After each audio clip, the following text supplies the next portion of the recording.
Yeah, really. I think it's got a really nice atmosphere. Food's really good. The coffee's brilliant. Big coffee fan.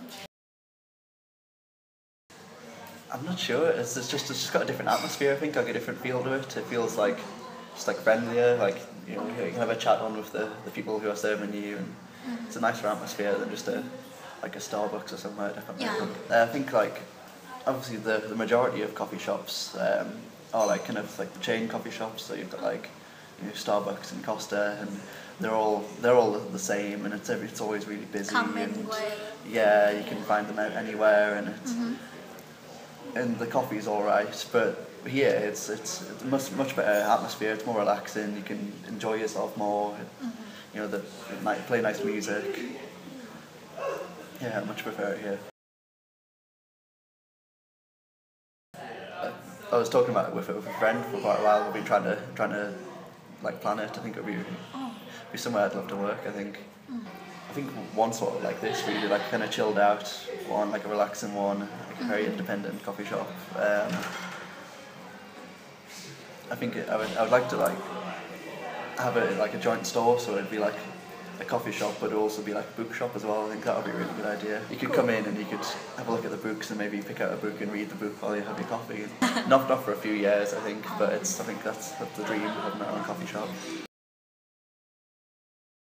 Where they have a ritual, a ceremony for coffee, and they bring some coffee beans and they sort of throw them and they grind them and they do things with them.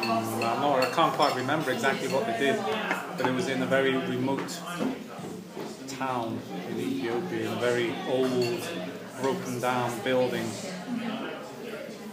and I went in and there was someone there who did the coffee ceremony for me. And I think it's just because coffee originally came from Ethiopia. That's where it was discovered. The coffee beans 2,000 years ago. That's where it was discovered, because what happened was, the legend is that a shepherd had his goats up on the hillside, and the goats went off. He'd taken them somewhere new, and they went off eating the fruit of some bushes. And when they came back, they were going like this, And so the shepherd wondered what these strange bushes were, and that's how coffee was born. It's where it comes from. It comes from East Africa, Ethiopia. You can buy Ethiopian coffee now. I mean, for many years you couldn't get it in England, but you can buy it now in some special shops.